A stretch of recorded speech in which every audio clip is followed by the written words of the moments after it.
Hello, नमस्कार सभी को।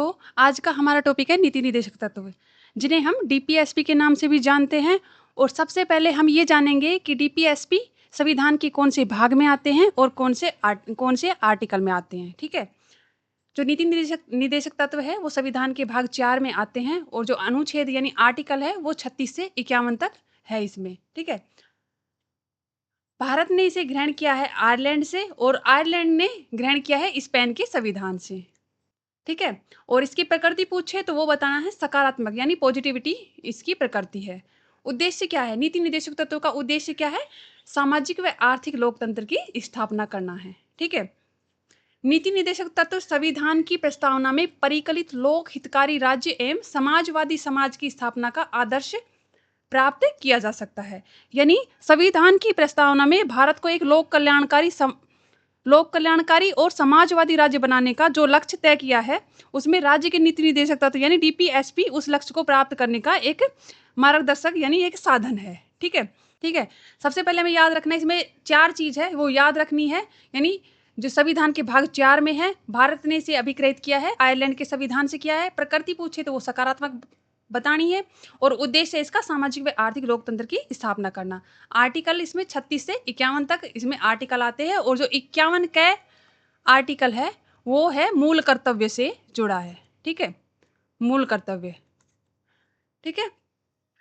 नीति निर्देशक तत्व के बारे में बहुत से लोगों ने इनके बारे में कुछ स्टेटमेंट्स भी दिए हैं, जैसे ग्रॉनविल ऑस्टिन है जिन्होंने कहा है कि संविधान की आत्मा बताया है नीति निर्देशक तत्व को। गैर न्यायोचित प्रकृति के होते हैं, यानी कि उल्लंघन होने पर इन्हें न्यायालय द्वारा हम लागू नहीं करवा सकते हैं। ठीक है।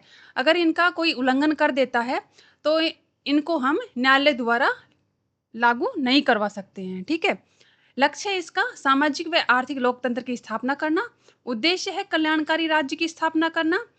विधि की संवैधानिकता का निर्धारण करते हैं, ये संवैधानिक निर्देशों की भांति कार्य करते हैं। और अंबेडकर जी ने कहा है कि भारतीय संविधान की नवीन विशेषता है नीति निर्देशक तत्व, यानी जो डीपीएसपी है वो भारतीय संविधान की एक नवीन विशेषता है। ठीक है। अब हम बात करेंगे कि जो डीपीएसपी यानी नीति निर्देशक तत्व होते हैं उनको 3 भागों में विभाजित किया गया है। और यहाँ से क्वेश्चन भी पूछा जा सकता है कि निम्न में से कौन सा आर्टिकल समाजवादी सिद्धांत से, कौन सा जो आर्टिकल है वो समाजवादी सिद्धांत में आता है, कौन सा सिद्धांत यानी कौन सा आर्टिकल है जो उदारवादी सिद्धांत में है, कौन सा आर्टिकल है जो गांधीवादी सिद्धांत के अनुरूप कार्य करता है। ठीक है। इन आर्टिकल के बारे में पूछ लिया जाता है। ठीक है। नीति निर्देशक तत्वों का वर्गीकरण करके इन्हें 3 भागों में विभाजित किया गया है। पहला है समाजवादी सिद्धांत, दूसरा है उदारवादी, तीसरा है गांधीवादी सिद्धांत। ठीक है। समाजवादी सिद्धांत में कौन कौन से आर्टिकल आते हैं वो देखेंगे हम। आर्टिकल 38 जो लोक कल्याणकारी राज्य बनाने की जिम्मेदारी देता है। ठीक है। 39 है, 39 ए है, 41 है, 41 में है कुछ दशाओं में काम, शिक्षा व लोक सहायता उपलब्ध करवाते हैं। आर्टिकल 42 है जिसमें कार्यस्थल पर न्याय संगत व मानुचित दशाएं होनी चाहिए, यानी जो गर्भवती महिलाओं को प्रसूति काल में अवकाश और प्रसूति सहायता भी देनी चाहिए। आर्टिकल 43 है जो निर्वाह योग्य मजदूरी के लिए है। ठीक है। आर्टिकल 43 ए और आर्टिकल 47 है। ठीक है। अब बात करेंगे हम उदारवादी सिद्धांत की, जिसमें आर्टिकल है 44। 44 समान नागरिक संहिता से जुड़ा हुआ है। 45 है और बच्चों को निःशुल्क 6 वर्ष तक के जो बच्चे हैं उनके लिए पोषण और आरंभिक शिक्षा की व्यवस्था करता है। 48 है, 48 ए है, 49 है, 50 है और 51 है। ठीक है। गांधीवादी सिद्धांत में आर्टिकल आते हैं 42, 43, 43 बी, 46, 47 एंड 48 है। ठीक है। ये सभी आर्टिकल इन सिद्धांतों के अनुरूप कार्य करते हैं। अब बात करेंगे हम आर्टिकल 36 की। आर्टिकल 36 में राज्य की परिभाषा। ठीक है। जैसे जो भाग 3 में आर्टिकल 12 में है वही अर्थ इसका है। ठीक है। इसमें क्या है, जैसे जो आर्टिकल 36 है वो भाग 4 की शुरुआत करता है और राज्य के नीति निर्देशक तत्व यानी सरकार के कर्तव्यों के बारे में बताता है। ठीक है। अगला है अपना आर्टिकल 37। नीति निर्देशक तत्व न्यायालय के द्वारा परिवर्तनीय नहीं है, अर्थात न्यायालय इनको लागू नहीं करवा सकता है। यानी जो नीति निर्देशक तत्व है वो न्यायालय द्वारा हम इनको चेंज नहीं करवा सकते, यानी इनको लागू भी हम न्यायालय द्वारा लागू नहीं करवा सकते हैं, ठीक है? इनमें जो परिवर्तन करना होगा वो न्यायालय द्वारा नहीं करवा सकते हैं, ठीक है? अगला है अपना आर्टिकल 38। राज्य ऐसी सामाजिक व्यवस्था का निर्माण करे जिसमें सामाजिक, आर्थिक, राजनीतिक न्याय उपलब्ध हो व किसी प्रकार की असमानता ना हो। इसमें याद रखना है जो 38 आर्टिकल है उसमें सामाजिक सामाजिक, आर्थिक और राजनीतिक न्याय जिसमें हो वो होगा अपना आर्टिकल 38 होगा। यानी लोक कल्याणकारी राज्य बनाने की जिम्मेदारी देता है सरकार को आर्टिकल 38, ठीक है? अब है अपना अगला आर्टिकल 39, वेरी इंपॉर्टेंट आर्टिकल है ये, ठीक है? 39 में फर्स्ट नंबर है पुरुषों व महिलाओं को समान रोजगार के अवसर उपलब्ध कराएगा। यानी पुरुष और महिला दोनों को समान रोजगार के अवसर देगा आर्टिकल 39 के थ्रू। 2 नंबर पर है राज्य भौतिक संसाधनों का स्वामित्व एवं नियंत्रण इस प्रकार करेगा कि सभी के हितों की पूर्ति हो सके। यानी देश के संसाधनों पर किसी एक व्यक्ति का कब्जा नहीं होना चाहिए, बल्कि इनका इस्तेमाल पूरे समाज की भलाई के लिए होना चाहिए, ठीक है? अब है सी नंबर, यानी तीसरा है अपना 39 में राज्य अर्थव्यवस्था का प्रबंधन इस प्रकार करेगा कि धन व उत्पादन के साधनों का अहितकारी संकेंद्रण हो। यानी देश की जो दौलत हो या कमाई के साधन होते हैं उनमें सिर्फ कुछ लोगों के हाथों में सिमट कर नहीं रहना चाहिए, सभी को इन पर हक होना चाहिए, चाहे गरीब हो या अमीर हो, ठीक है? इसको याद रखना है 39 को, अहितकारी संकेंद्रण, ठीक है? डी नंबर यानी 4 नंबर में है पुरुषों व महिलाओं को समान कार्य के समान वेतन। यानी पुरुष व महिलाओं को जो कार्य समान कार्य दिया जाता है उसका वेतन भी समान होना चाहिए, ठीक है? अगला है अपना आर्टिकल 39 में ई है कर्मकारों, महिलाओं व बच्चों को बाध्य होकर वह कार्य ना करना पड़े जो उनकी उम्र व सामर्थ्य के अनुरूप न हो। यानी जो कर्मचारी होते हैं, महिला, बच्चों को वो ही कार्य दिया जाए जो उनकी उम्र व सामर्थ्य के अनुरूप कर सके, ठीक है? उन्हें कोई कार्य करने के लिए बाध्य ना करना पड़े, ठीक है? उनको बाध्य होकर वो कार्य, यानी मजबूरी में कोई कार्य ना करना पड़े, ठीक है? अब बात करते हैं 39 एफ की, बच्चों को स्वस्थ वातावरण उपलब्ध कराना, ठीक है? अगला है अपना आर्टिकल 39 ए, समान न्याय व निःशुल्क विधिक सहायता। इसको याद रखना है, समान न्याय व निःशुल्क विधिक सहायता वो है आर्टिकल 39 ए में। जो आर्टिकल 39 ए है वो 42वें संविधान संशोधन 1976 द्वारा जोड़ा गया है, ठीक है? इसमें क्या है, समान न्याय व निःशुल्क विधिक सहायता उपलब्ध करवाना। यानी न्याय सबके लिए बराबर है और गरीबी के कारण किसी का केस नहीं छूटना चाहिए, ठीक है? इसमें ये है। अब बात करते हैं आर्टिकल 40 की, जिसमें राज्य पंचायती राज संस्थाओं की स्थापना करेगा तथा उन्हें सशक्त बनाएगा। आर्टिकल 40 को हम गांधीवादी अनुच्छेद भी कहते हैं, ठीक है? इसमें क्या है कि गाँव के जो विकास के लिए पंचायतों को ताकत देना और इन्हें अपनी सरकार खुद चलाने का अधिकार देना है, आर्टिकल 40 में, ठीक है? अगला है अपना 41, कुछ दशाओं में काम, शिक्षा व लोक सहायता उपलब्ध करवाना। यानी जो मुश्किल समय में सरकार है वो नागरिकों को बेसहारा नहीं छोड़ेगी, बल्कि उनकी मदद करेगी, आर्टिकल 41 में है। याद रखना है 41 में कुछ दशाओं में शिक्षा व लोक सहायता उपलब्ध करवाता है, वो है आर्टिकल 41।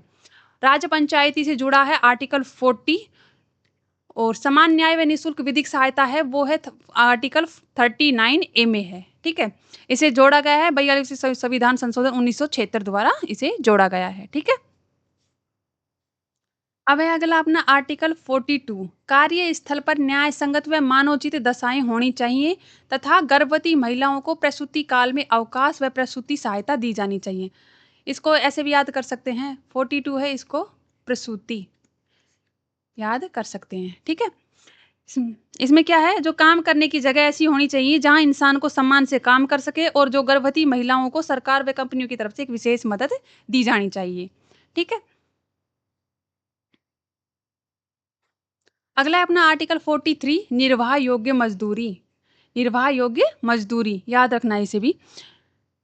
मजदूरों को इतनी सैलरी तो मिलनी चाहिए जिससे वो जिंदा रह सके और बल्कि एक सम्मानजनक जीवन भी जी सके, आर्टिकल 43 में, ठीक है? अगला है अपना आर्टिकल 43 ए, कर्मकारों को प्रबंधन में हिस्सेदारी दी जानी चाहिए। राज्य को यह निर्देश देता है कि वह उद्योगों या संस्थाओं के प्रबंधन में श्रमिक व कर्मकारों की भागीदारी सुनिश्चित करने के लिए कानून बनाएगा। ये है आर्टिकल 43 ए में, ठीक है? अगला है अपना आर्टिकल 43 बी, सहकारिता को प्रोत्साहन। 97वां संविधान संशोधन 2011 द्वारा इसे जोड़ा गया है। मजदूरों की सरकारी समितियों की स्थापना की जानी चाहिए। सहकारिता को प्रोत्साहन देता है, आर्टिकल 43 बी देता है, ठीक है। और 43 ए में है, कर्मकारों को प्रबंधन में हिस्सेदारी दी जानी चाहिए, ठीक है। अगला है अपना आर्टिकल 44, जिसमें है समान नागरिक संहिता, यानी भारत सरकार के जो पूरे देश के नागरिकों के लिए विवाह, तलाक और संपत्ति जैसे पारिवारिक मामलों में एक समान कानून बनाना चाहिए, ठीक है। इसमें पहला है अपना आपराधिक कानून है, और दूसरा है नागरिक कानून। इसमें पहला है अपना आपराधिक कानून, दूसरा है नागरिक कानून। आपराधिक कानून है जो व्यक्ति वर्सेस राज्य के बीच में होता है, और जो नागरिक कानून है वो व्यक्ति के बीच में होता है, ठीक है। आपराधिक कानून में होता है जब कोई अपराध होता है तो जिसमें एक मुकदमा पीड़ित व्यक्ति होता है, ठीक है, वो अपराधी नहीं होता है, बल्कि जो अपराधी और राज्य सरकार के बीच में अपराध को पूरे समाज या कानून व्यवस्था के खिलाफ माना जाता है। जैसे लड़ाई हुई, हत्या हुई, डकैती, लूट, चोरी आदि पर होता है ये, ठीक है। ऐसे अपराध जो समाज की शांति को भंग करते हैं। और जो कानून है वो देश के हर व्यक्ति पर एक समान लागू होता है, चाहे धर्म कोई भी हो, वो होता है अपने आपराधिक कानून में, ठीक है। दूसरा है नागरिक कानून। नागरिक कानून में क्या होता है कि इसी व्यक्ति-व्यक्ति के बीच में होता है, यानी जो अपने जो 2 निजी पक्ष होते हैं, उनके बीच का आपसी होता है, और अदालत में मुकदमा एक व्यक्ति और दूसरे व्यक्ति पर ही चलता है। इसमें होता है जैसे विवाह हुआ, तलाक हुआ, संपत्ति विवाद हुआ आदि है, ये नागरिक कानून के बीच में आते हैं ये, ठीक है। अगला है अपना आर्टिकल 45, 6 वर्ष तक के बच्चों के लिए पोषण तथा आरंभिक शिक्षा की व्यवस्था करता है, आर्टिकल 45। 86वां संविधान संशोधन 2002 में किया गया, उसके माध्यम से 6 से 14 वर्ष तक के बच्चों को शिक्षा को एक मौलिक अधिकार बना दिया गया, ठीक है? यानी अपना एक हक बना दिया गया 6 से 14 वर्ष तक के बच्चों के लिए। इसके तहत संविधान में एक नया अनुच्छेद 21 ए जोड़ा गया है, 86वां संविधान संशोधन 2002 में किया गया।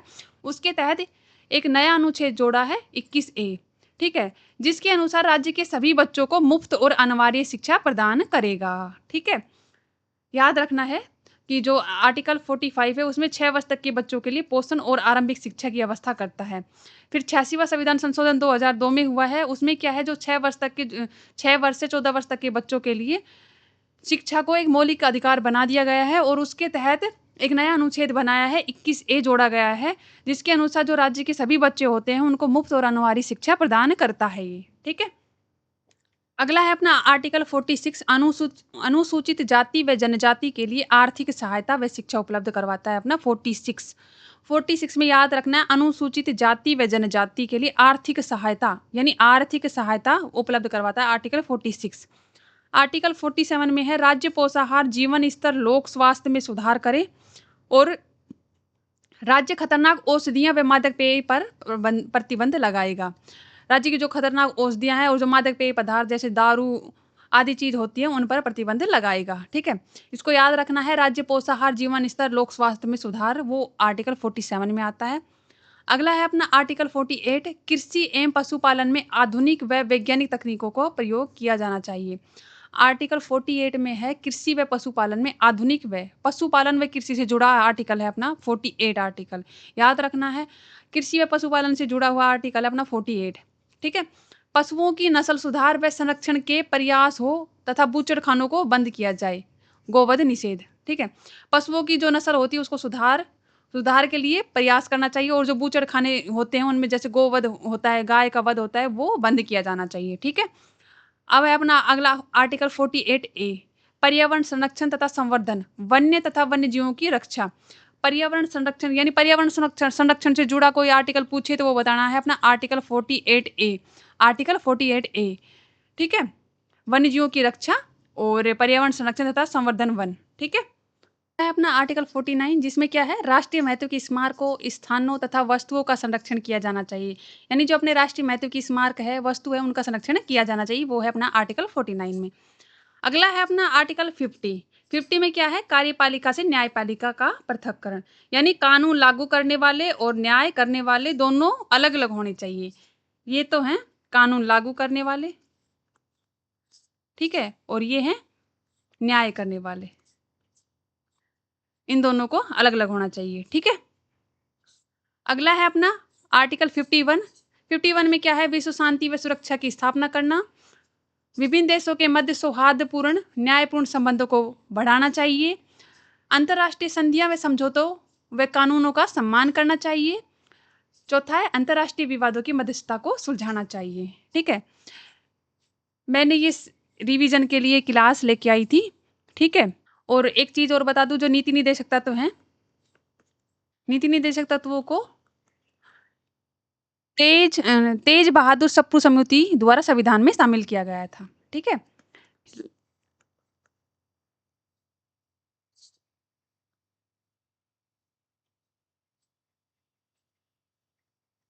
संविधान में शामिल किया गया। ठीक है, ये क्वेश्चन है नीति निर्देशक तत्व का।